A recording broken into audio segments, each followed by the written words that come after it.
Welcome to The Shield Within. The issues discussed on the Shield Within podcast do not reflect the opinions of any specific agency. They are the views of the host and the guest. Any persons discussed may be fictional for comedic purposes only. This podcast is rated explicit and listener discretion is advised. Listening to The Shield Within may trigger repressed or suppressed memories or experiences. Please contact a mental health professional at your earliest convenience. It's time for the chaos to cease. Time to open yourself to peace. From the hours you've put in. To the next shift you begin. From the endless pursuit of release. That finds the worst unleashed. Transform the ugly into a win. Get to know your shield within.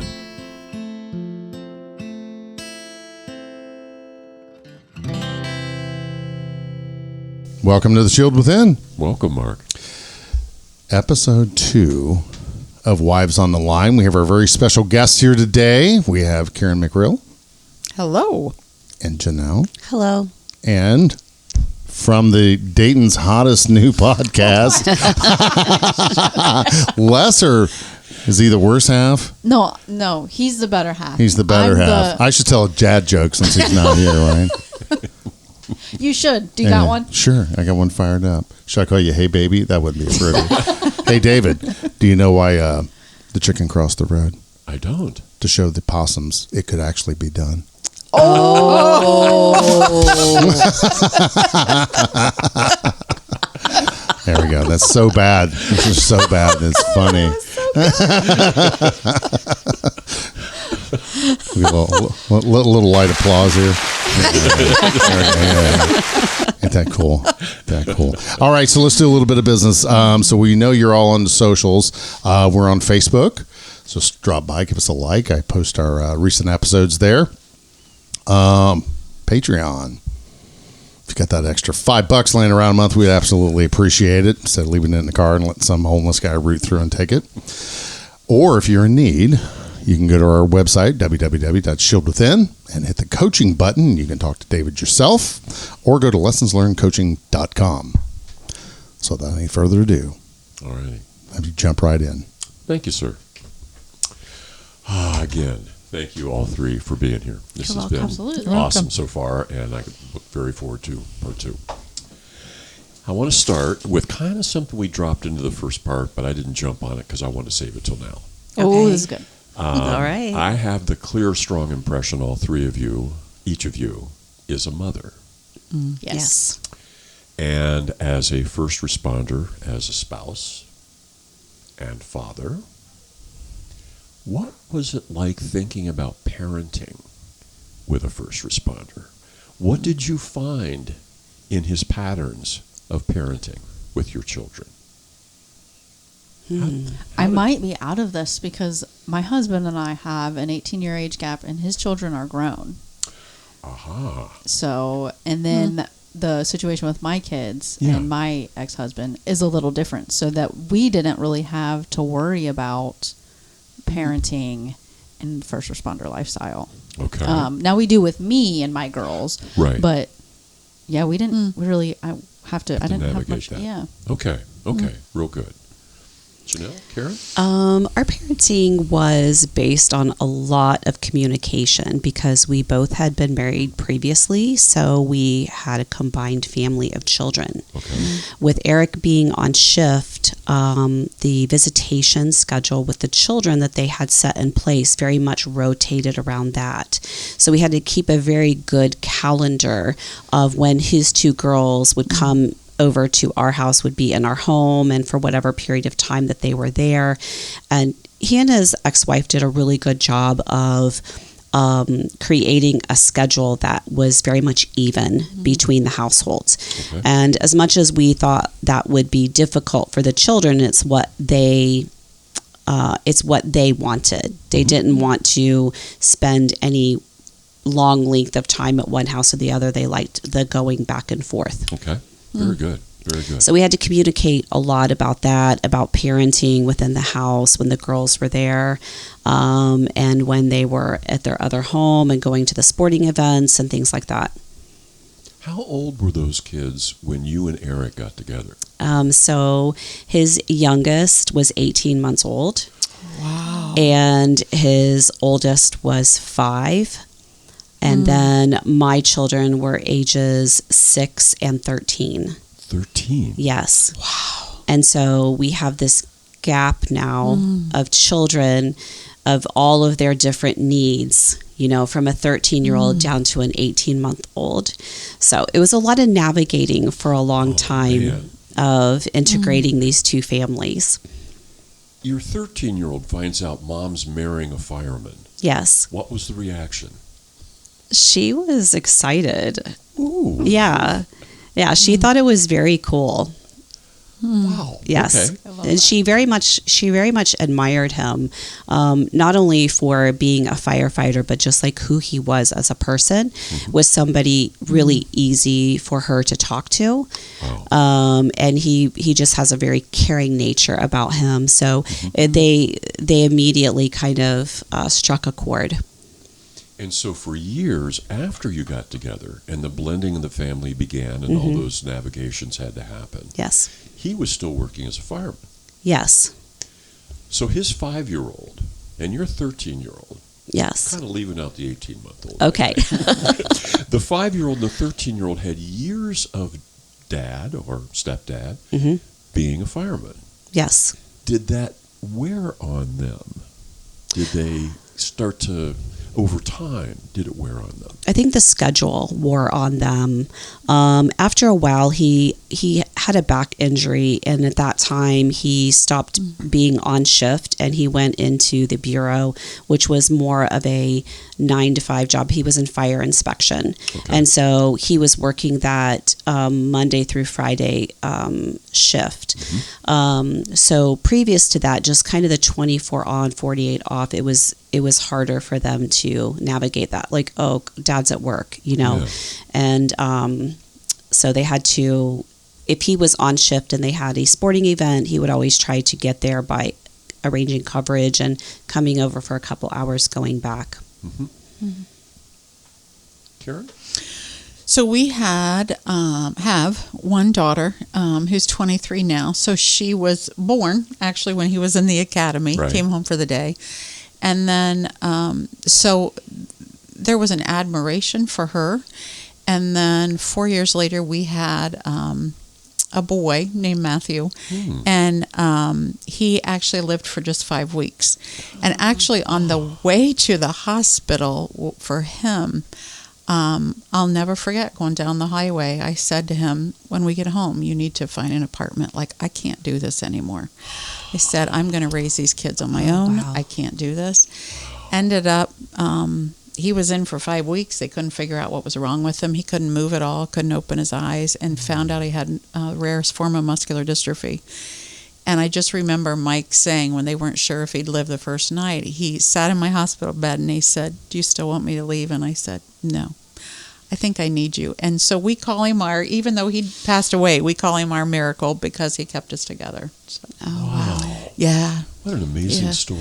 Yeah, because I think we realized that, you know what, this is shitty, but there's nothing this bad that's ever going to be like losing your child, so we can make it.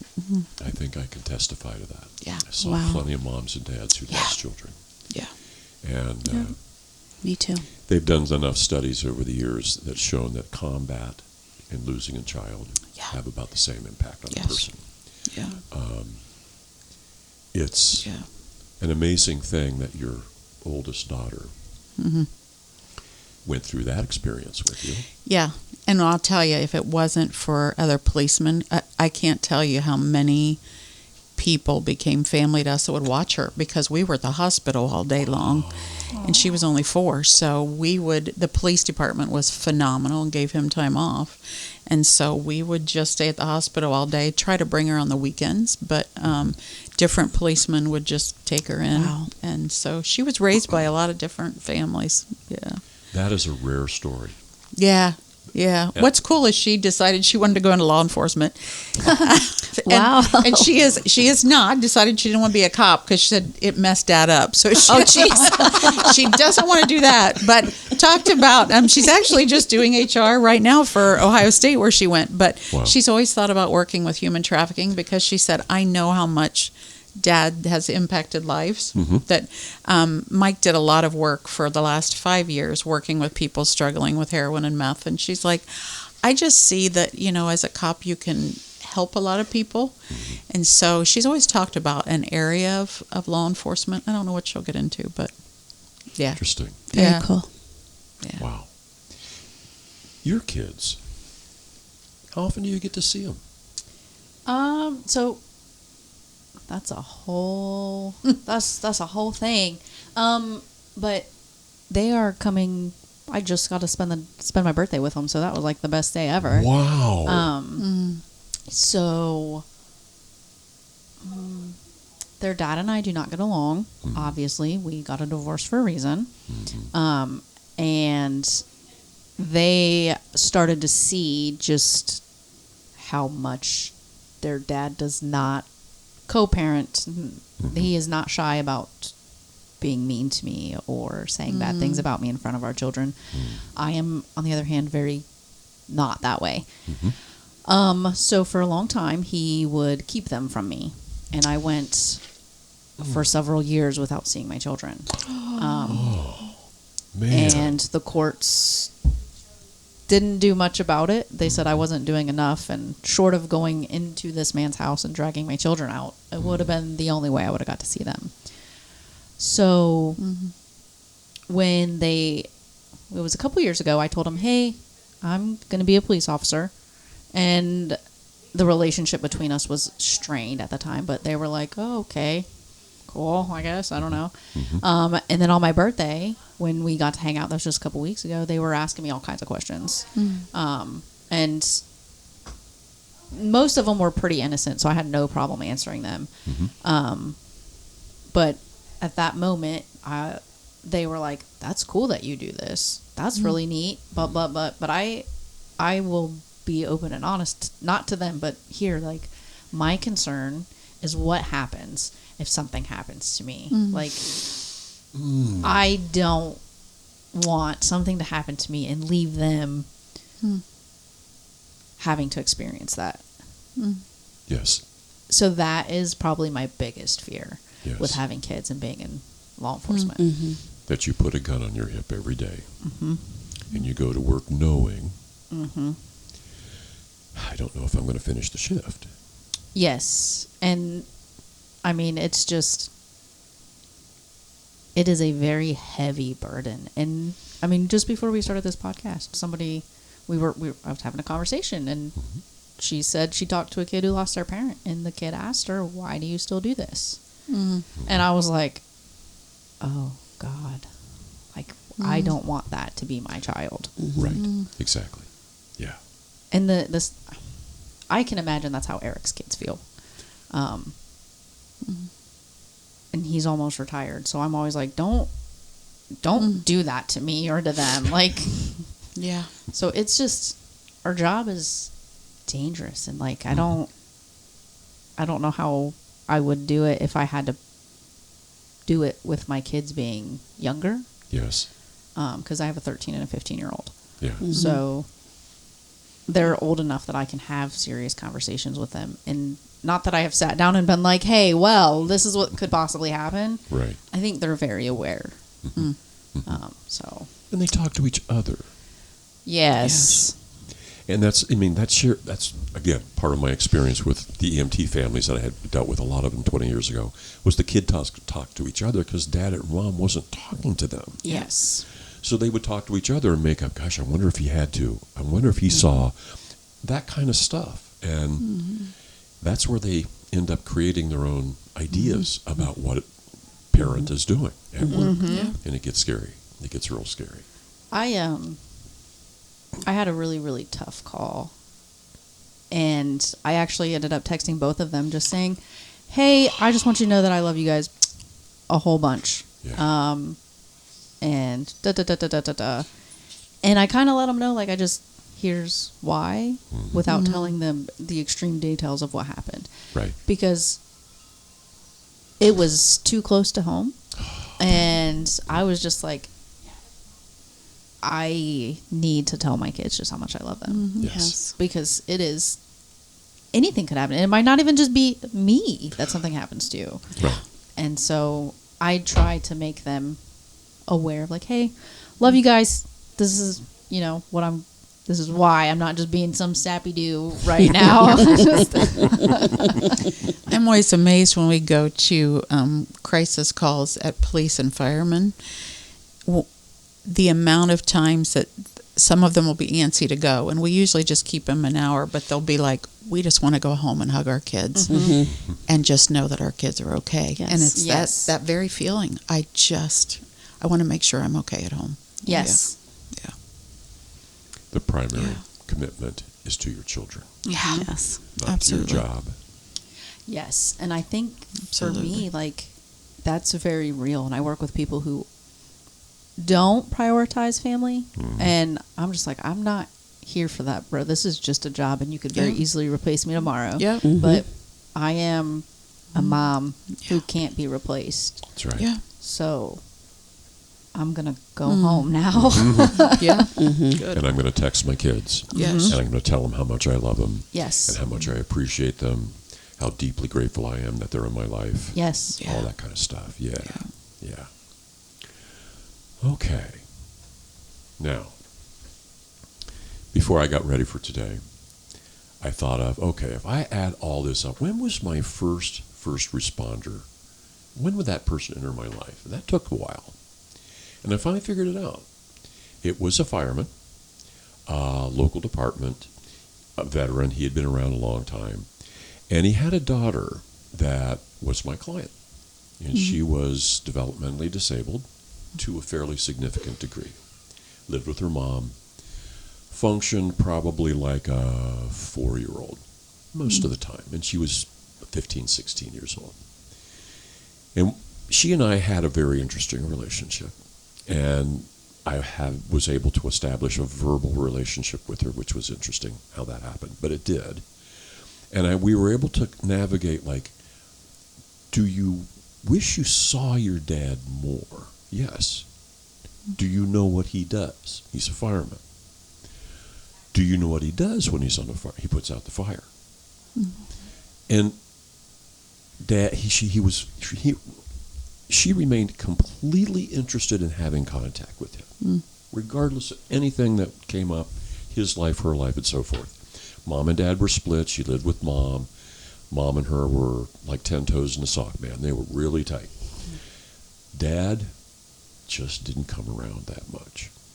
And so by the time she graduated, as it is in that kind of a setting, 18, 19, 20, her dad had visited her in the 5-6 years I was a part of her life. He had visited her maybe 3 times.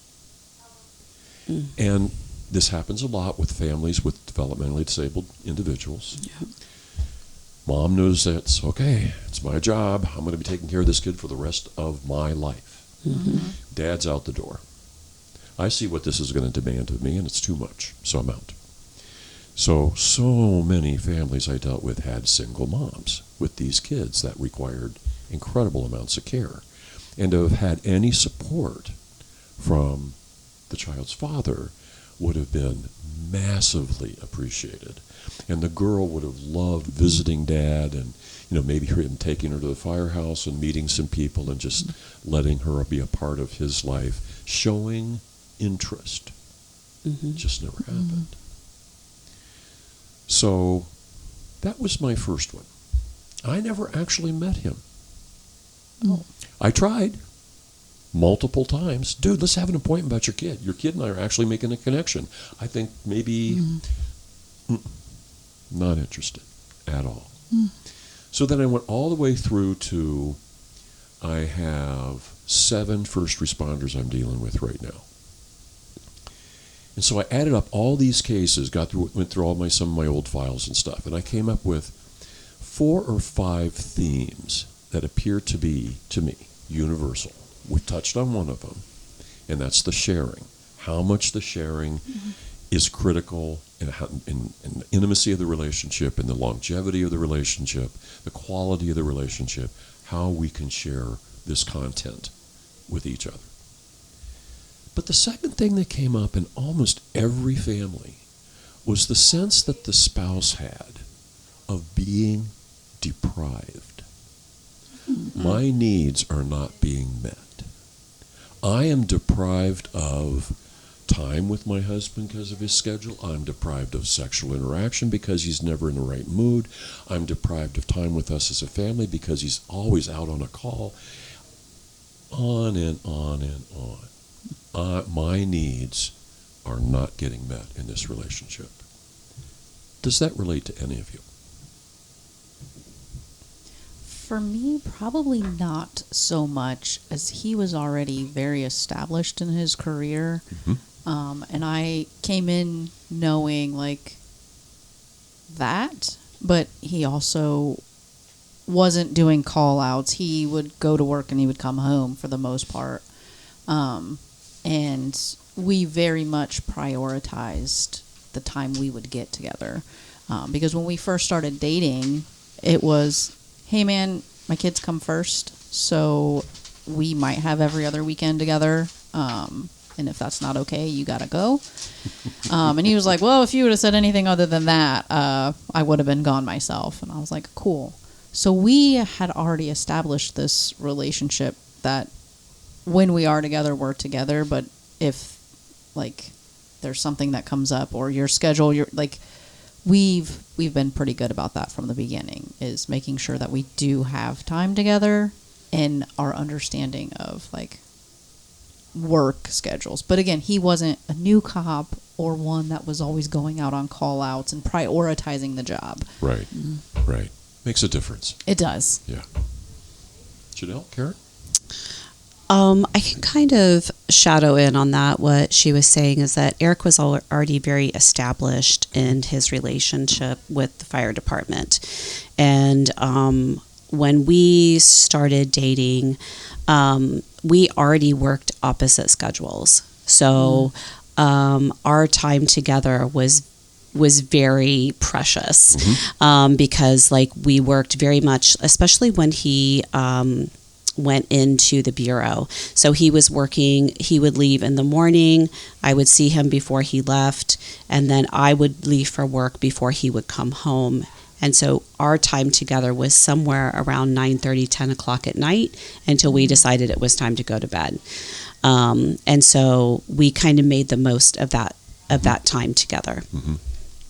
Even with that teeny window, being on a regular kind of dependable basis was enough for you to feel like my needs are getting met. Yes. Awesome. Yeah, because we would check in as much as we could during the day, like, sending text messages, the I love yous, I miss you, can't wait to see you tonight, do you want anything special for dinner? Just those little touch base things. We just really made that a priority. I think also because we were coming into each other with failed marriages, and so we wanted to make sure that we were there for each other, and that we were going to really prioritize our relationship with each other. Yeah. And you did it. And we did it, yes. And it paid off. Absolutely, yes. Awesome. Awesome. Karen? So for us, I don't know that I blamed him so much as more the department. So I think it helped that I put my anger towards the department. Okay. And then we ended up making a pact with each other that once a week we would take Heidi to the YMCA, take her to the kids' night out, take her to something, but we had to have a date night once a week. We didn't care what night it was, but we had to spend at least 3 hours together by ourselves with no kid around. And that helped. And I still remember we were going to go see my mom and dad down in Florida. They had a trailer down there. And we were leaving the night before Christmas, and he was working till 3. He switched and got on a day shift, and I'm in the parking lot, and he calls me, and he says, I'm ready to come out in about 3 minutes. And I said, all right, we're on our way to Florida. And some idiot shoots his wife in the hand, and he's like standing in the back, and he's like, I can't leave. This is, and I'm like, I'm going to go shoot the other hand. I'm like, I'm going to find that moron. I'm like, I have to give up my vacation again and my Christmas again.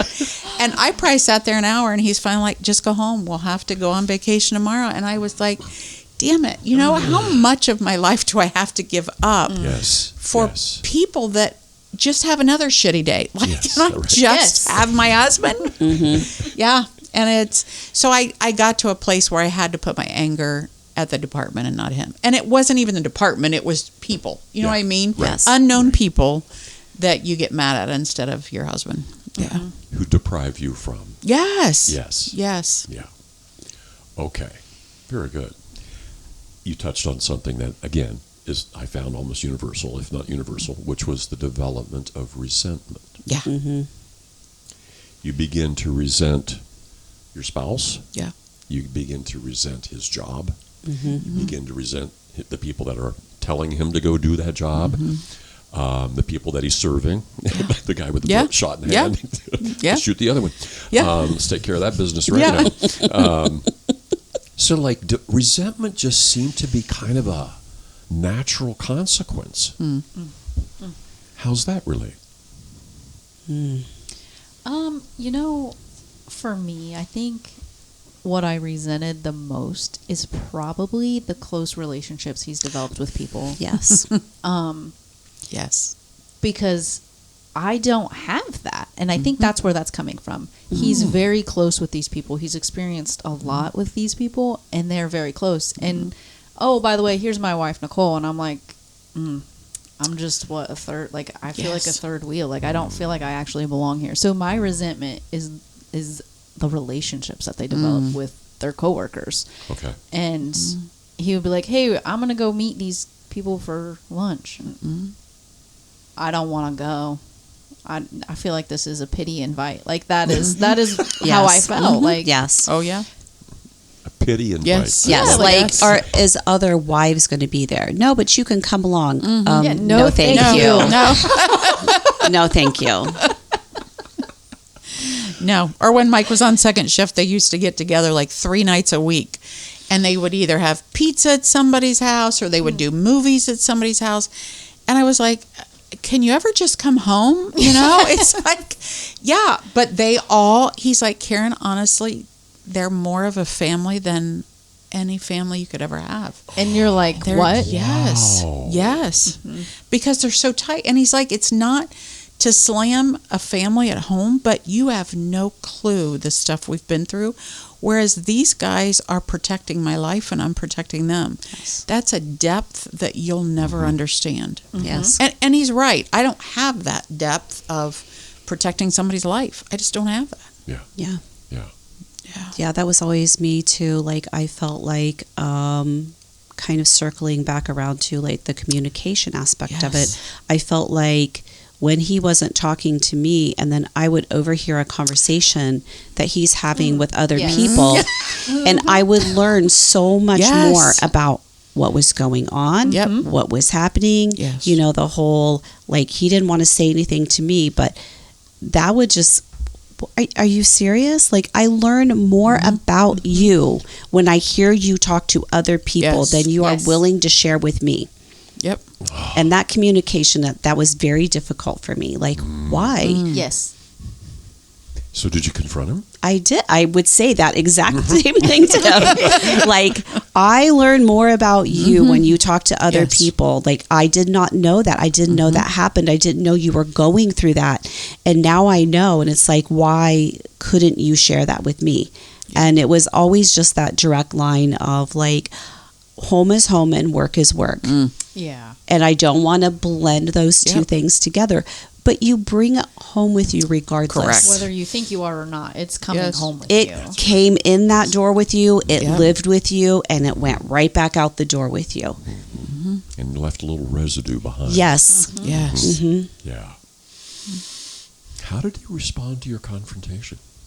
He just said that, I just don't like to talk about work when I come home. I like to leave it there. But you're not doing that, and that's how I felt about that.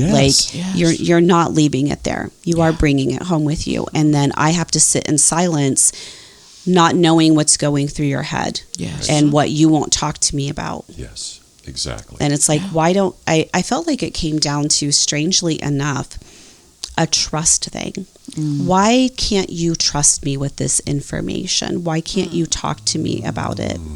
It just like it hurt my heart that he wouldn't open up to me like that, but he could open up to everybody else. Yes. Yeah.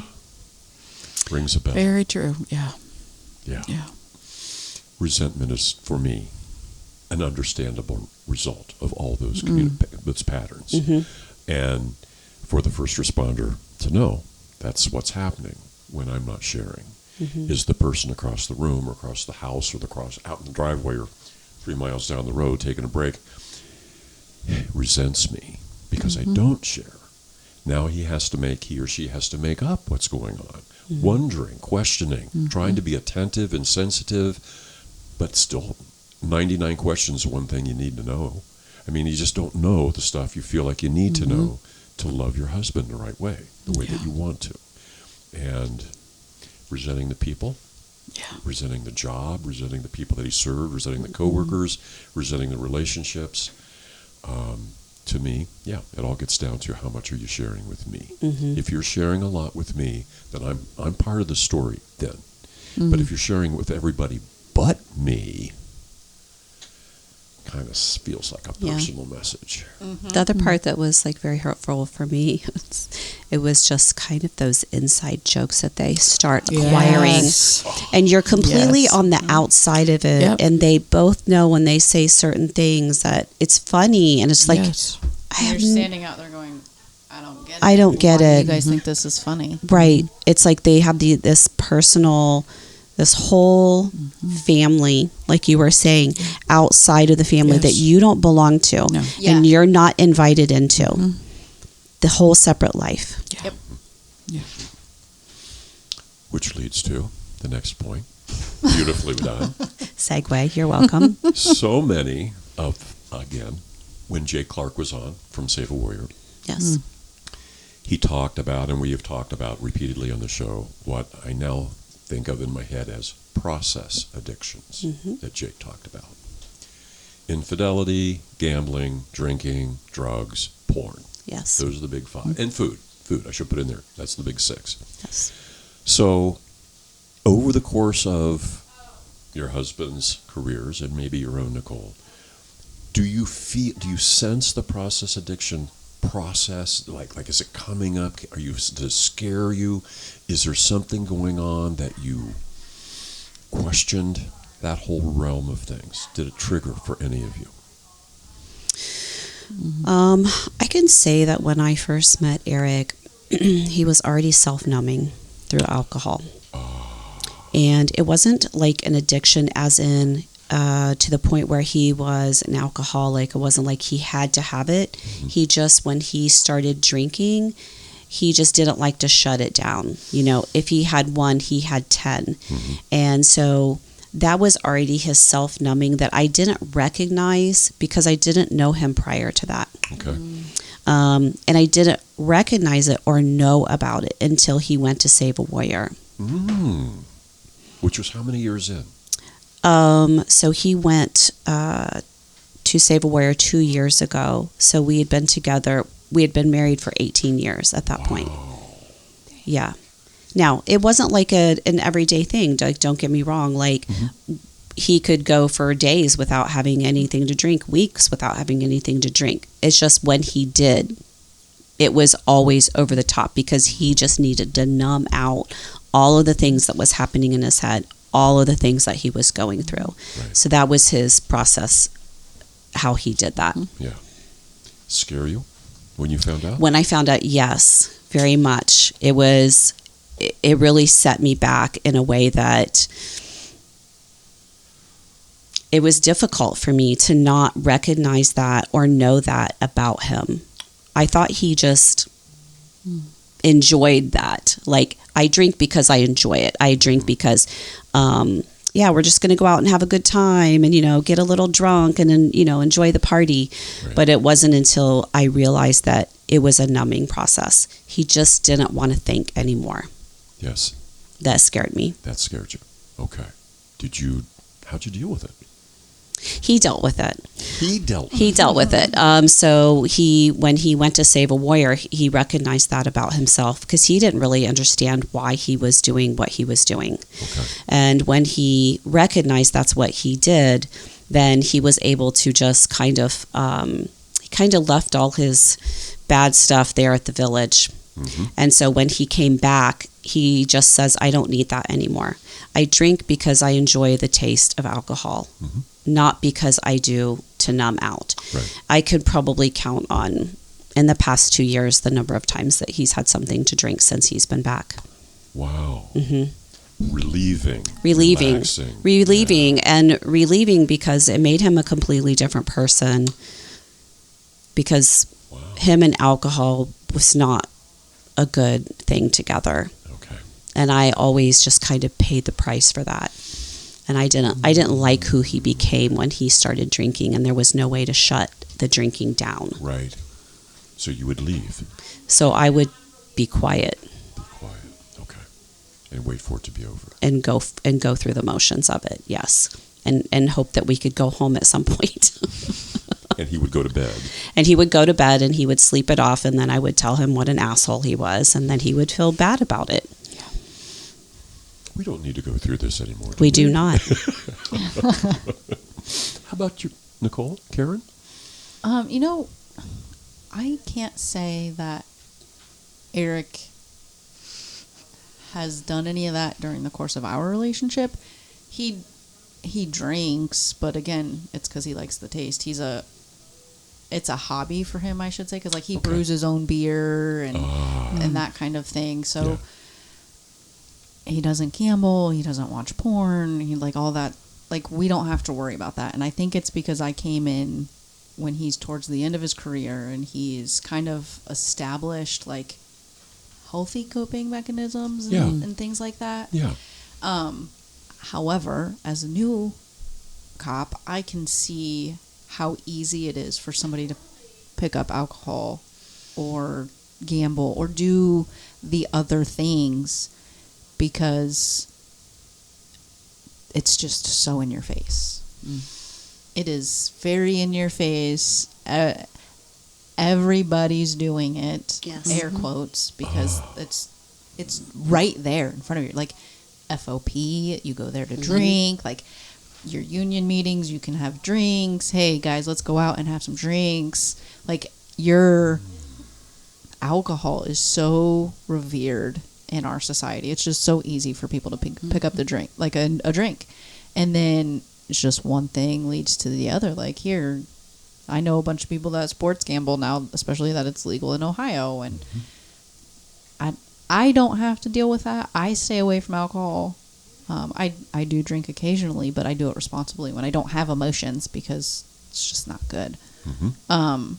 But I can see how easy it is. And if somebody doesn't have the wherewithal, maybe is a good word to use, of their own understanding, and if I pick up this alcohol and I drink it because I'm having a shitty day, that's not helping me process this.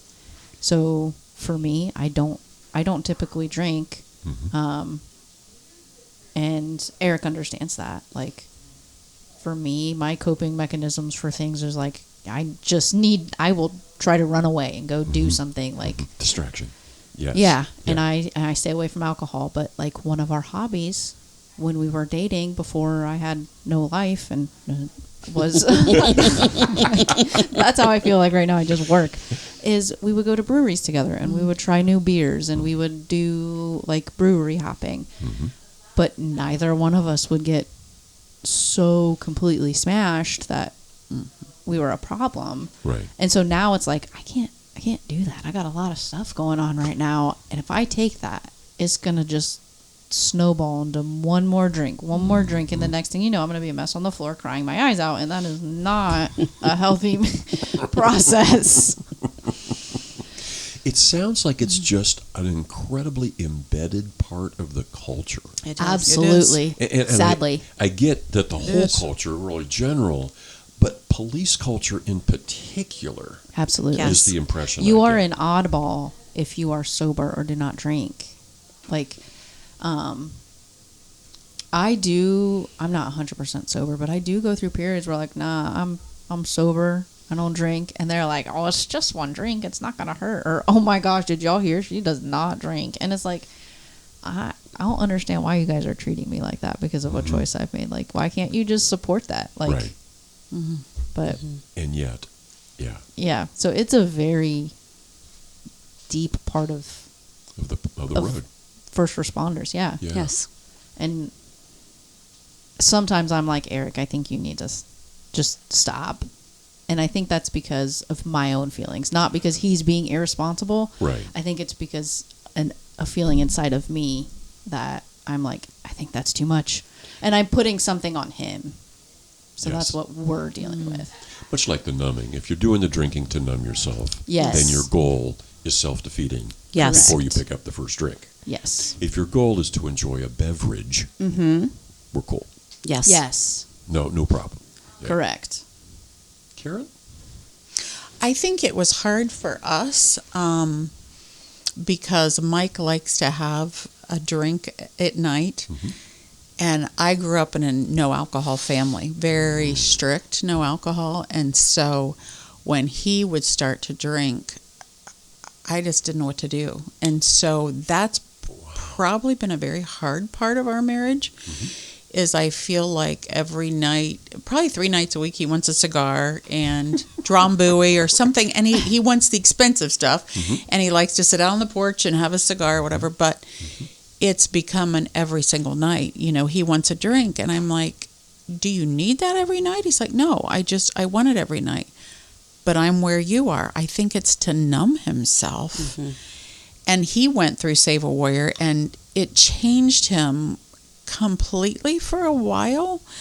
I would say he's still changed a lot, but he's gotten back into the drinking again. And I don't understand. But again, I didn't grow up drinking. So for him to, I would say need it, and he says it's not a need, but for him to need it and not want to go to bed unless he has that bothers me. And he knows it does. I mean, we've gotten into it a lot over the years. Right. So, yeah. It's one of those things that, I wasn't on addiction, didn't work with addictions. But I did have a couple of gentlemen actually over the years in their 20s who had developed what they labeled alcoholism. Okay. So one individual here in Tip City actually, I said, if you're not addicted, can you stop it for 1 week? Oh, yeah, no problem. I said, well, then do it. I don't choose to. That's what my answer usually is. I don't choose to. Yes. Let's count tonight as number 1. Yeah. And then you're going to come in next week and you're going to tell me you didn't drink for a week, right? Yeah, okay. Well, it never happened.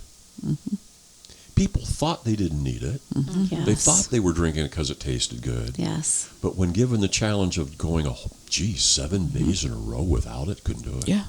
Can't do it. And that Save a Warrior was hard for him because you're supposed to not drink for I think it's 30 days prior to going. That was very difficult for him. That was like honestly opened my eyes to a lot of things about Eric, because at that time he had finally recognized that he needed that so much that he really did. He set aside all of the alcohol, and we had actually put on a motorcycle trip during this time frame, and his friends were like, hey, Eric, just have a drink, and we went to several places where the guys were drinking, and he was like, nope, they've asked me to be sober for 30 days. He was very regimented about it. Good. Yeah. We're dealing with an individual now who's gone through Save a Warrior, and he was 30 days before, didn't think that would be hard, and it wasn't. In the Save a Warrior program, he valued profoundly.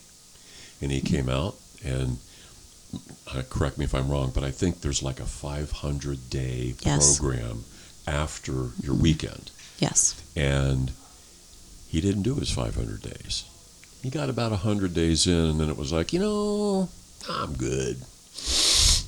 And then he started drinking again. And drinking's become a problem again. Yes. And it's like I need to get back into that 500-day program and commit myself to what I was committed to when I was there and when I left. The meditation really helped Mike. And he got away from the meditation, and that really helped him. That Yes. meditation time each day It of really 21 does. minutes. And he actually taught my daughter and myself Yes. that. And so we would sit out on the porch and do it as a family. Yes. It was awesome. Yeah, it was very neat. I love it when parents and kids do that, man. Yeah. Whether it's prayer, meditation, Right. I don't give Right. a poop. Just get together and Yes. do something spiritual Yes. inside together as a family. Oh, it's powerful shit. Yeah, it man. is. Yeah. It's really cool. Yeah, the meditation and the 500 days is really key. Yeah. It really keeps you grounded. It really keeps you in the work, which is their catchphrase that they say, just keep in the work, lean into the work, and you'll stay at the level you are when you leave the village. Yes. You'll stay grounded. Yeah. And Eric and I do meditate together almost every night before we go to bed. Sometimes I say, I'm too tired and I'll go to bed, and he'll still Does he? meditate. Wow. He's very good at it. Very committed. Mm-hmm. Love it. Okay, I know we're getting close to the end, but I got one more thing I want to jump into. Okay. And it's particularly applicable to the two of you, and especially in a kind of different way for you. Okay. After retirement, Ooh. Oh, that's coming up. Exactly. Again, stories have been shared with me from folks who have been on the verge of it, have gone past it. The difficulties that we have in the population, men over the age of 75, most likely grouped to commit suicide. Cops, after they leave the profession, more likely to commit suicide. So to be attentive to this part of their lives and your relationships with these men, well, how has retirement affected your men? How do you think it's going to affect your man? I that think we one's should tough. start with Nicole on this one. I would be lying if I said I wasn't worried, because sometimes I think he handles life way too well. Like, Ooh, very good. like he's so, I call him my marshmallow, because he just floats through life. He's so chill. He's so calm. He goes with the flow with everything. Like literally my opposite. I am not at all like that. And sometimes I'm like, you do this life way too well. Am I missing something? Like, is there something I'm not seeing? Yes. And I know when he retires, he wants to do something completely not related to law enforcement. But it would just not be true if I said I wasn't concerned when it comes to retirement. Like, what are you going to do? Are you really handling life so good that we can make this transition very easy? Like, so I'm concerned, and I'm not sure how we're going to navigate that, especially because are we going to be together all the time? Like, not that I don't like being with him, but am I going to be with you every day? Are you going to ever go away? Just a little. Sounds like punishment, man. He's like really, really hard to beat at retirement, and then I'm like, oh.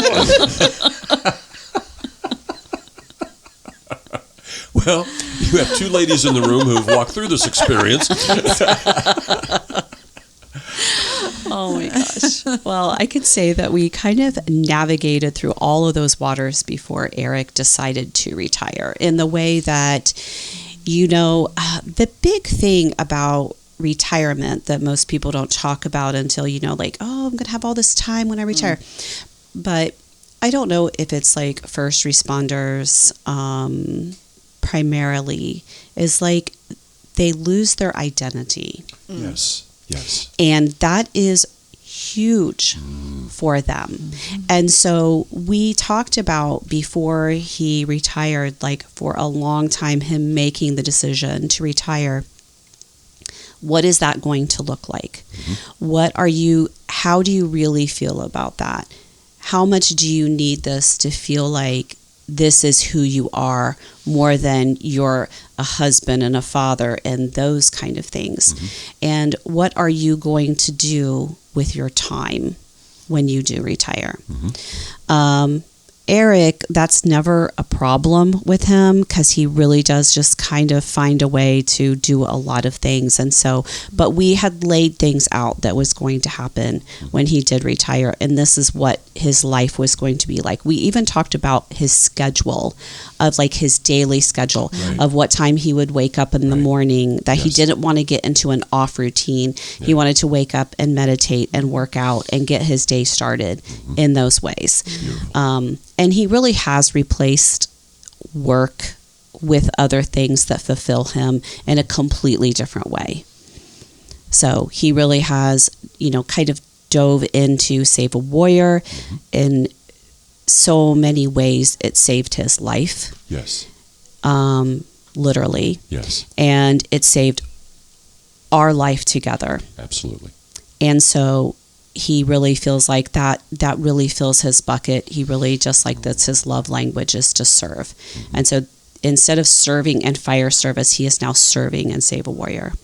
And that's what he loves. And then he does a lot of fun things on the side. He's a fabricator, welder. He does that kind of thing.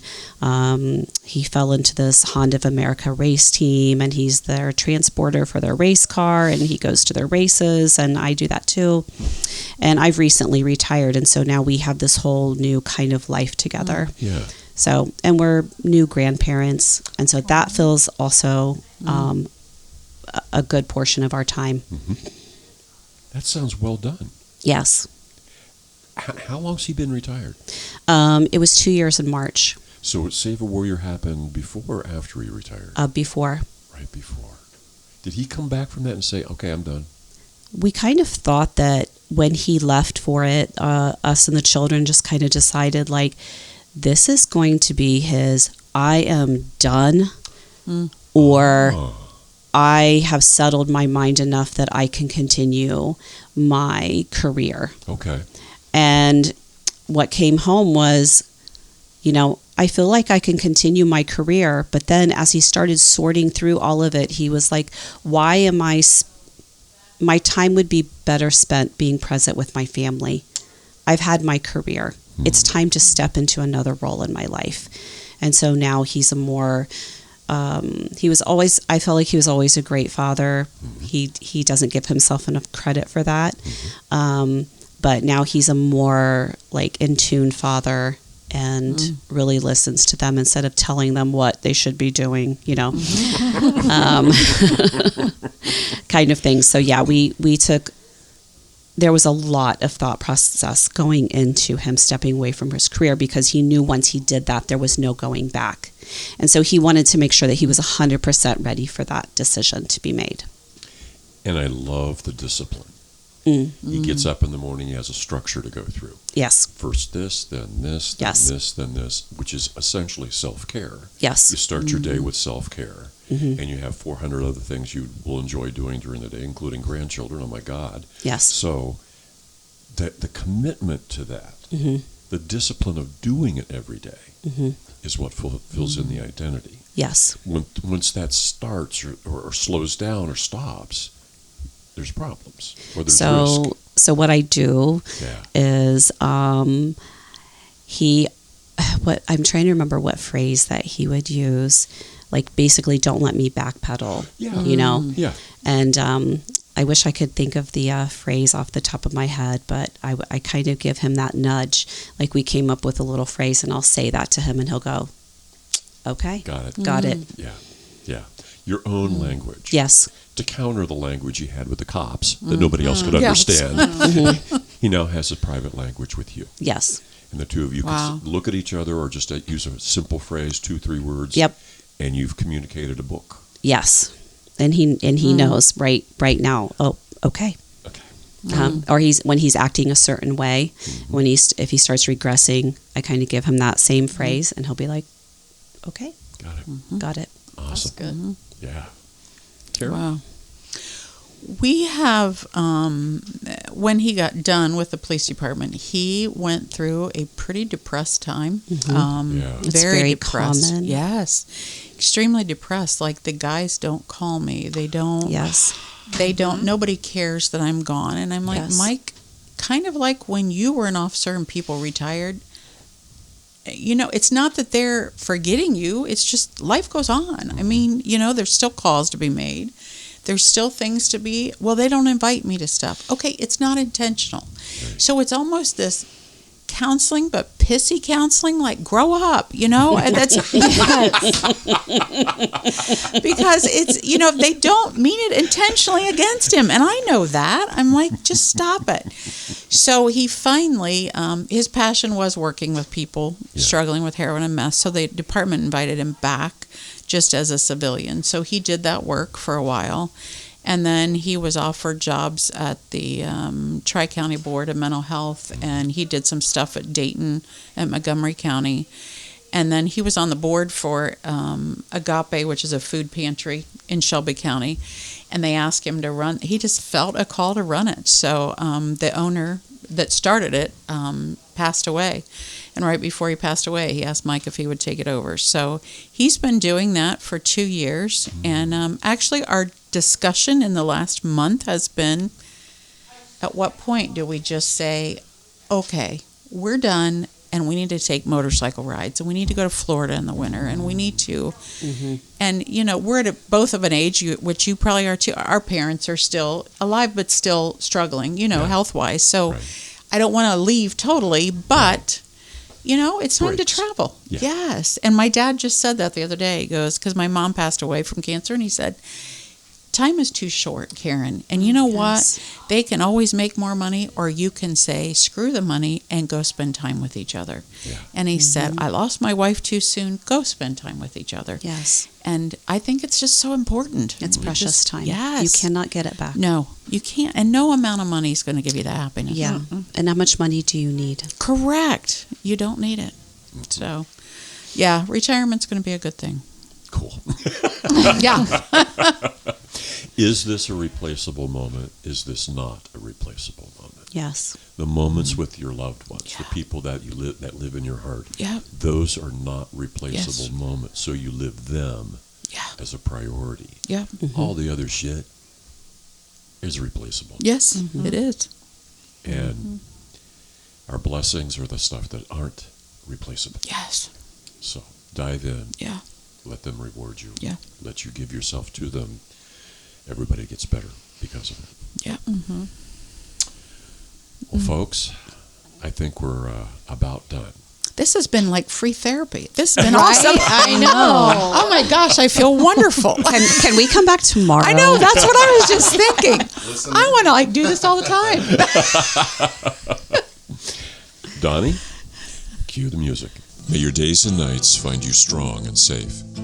May you take your place as your family's face. As you do the shit that we won't do. As you embrace the risk you must go through. May you grow in strength and heal and find your heart, your soul, and your mind. You look at your life and grin. You have a home, the shield within.